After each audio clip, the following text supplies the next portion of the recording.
사회적으로 핫한 이슈를 키워드로 알아보는 핫키워드 시간입니다. 함예진 캐스터 안녕하세요. 안녕하세요.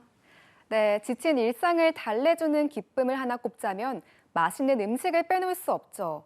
그런데 이런 맛있는 음식 앞에 언젠가부터 마약이란 단어가 붙는 경우가 많아졌습니다. 네, 마약 떡볶이, 마약 김밥이 대표적이죠. 네, 맞습니다. 한 번 먹으면 계속 먹게 된다. 중독될 만큼 맛있다는 걸 강조하기 위해서 마약이란 말을 붙이기 시작했다는데요. 최근엔 웬만한 음식 앞엔 다 붙었습니다. 마약 옥수수와 핫도그가 있고요. 마약 짬뽕까지 이젠 마약이 붙지 않은 음식 이름을 찾는 게 더 어려울 정도입니다. 그런데 앞으론 이런 이름을 못 쓸지도 모르겠습니다. 핫키워드에서 짚어보겠습니다. 사실 자극적인 표현이기도 한데요. 이런 마약 마케팅 앞으로는 볼 수 없게 되는 겁니까? 네, 어린이나 청소년이 마약을 기호식품으로 여길 수 있다는 우려에서 정부가 관련법 개정을 검토하고 있기 때문인데요. 이 개정 법안 내용을 보면요. 식품 광고를 할 때 기존에는 사행심을 조장하거나 음란한 표현을 사용해선 안 된다라고 되어 있습니다. 여기에 유해 약물 혹은 유해 물건과 관련된 표현을 사용하는 것도 추가로 금지한다는 게 담겨 있습니다. 나도 모르는 사이 마약이란 단어에 친숙해지는 경각심을 줄 수 있을 것 같긴 해요. 네, 2000년대 초만 해도 마약 청정국으로 분류됐던 한국. 2016년에 이미 유엔이 정한 마약 청정국 기준을 벗어났고 지금은 마약 신흥국이라는 오명까지 있습니다. 실제로 국내 마약 사범 증가 추세를 보면요. 2018년까지는 8,000명대 수준을 유지했는데 3년 전부턴 10,000명대로 올라섰을 정도입니다. 한 달에 1,000명가량의 마약 사범이 잡히고 있다고 하니 어느 정도 증가했는지 체감이 되시죠?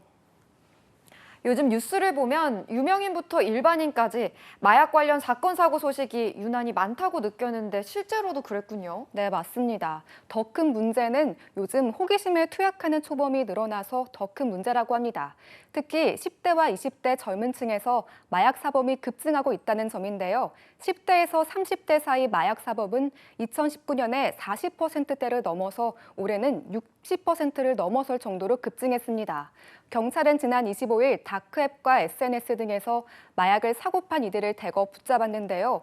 이들 마약 구매자의 90%가 20, 30대로 나타났습니다.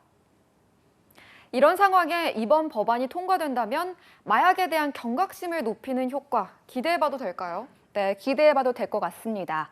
마약 떡볶이, 마약 김밥. 너무 친숙하고 맛있어 보이죠?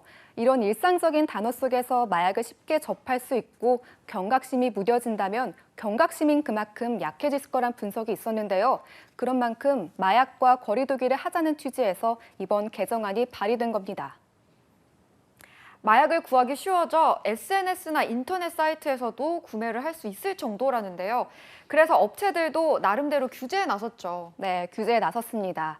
일부 인터넷 쇼핑몰의 경우 마약을 금지 검색어로 지정해 놓은 상태입니다. 전엔 오픈마켓 등에서 마약을 검색하면 마약 베개, 마약 매트리스 같은 제품들이 수만 개씩 노출됐었는데요. 현재는 검색해도 나오지 않도록 모두 차단됐습니다. 이참에 우리의 잘못된 언어 습관을 한번 되돌아볼 수 있는 계기가 될 것 같기도 한데요. 네, 그렇죠. 음식과 물건을 홍보할 때 마약이란 단어를 서슴없이 쓰던 습관을 찾아보면 이뿐만이 아닙니다. 애국심을 뜻하는 국뽕은 국가 필로폰의 합성어이고요. 한화 이글스의 야구가 너무 재밌고 중독되면 마리아나처럼 끊을 수 없다는 뜻으로 마리 한화라는 말도 자주 쓰이는 요즘인데요. 한 번쯤 되돌아보면 좋겠습니다. 네, 이번 일을 계기로 음식 이름도 보다 더 건전하게 바뀌면 좋을 것 같은데요.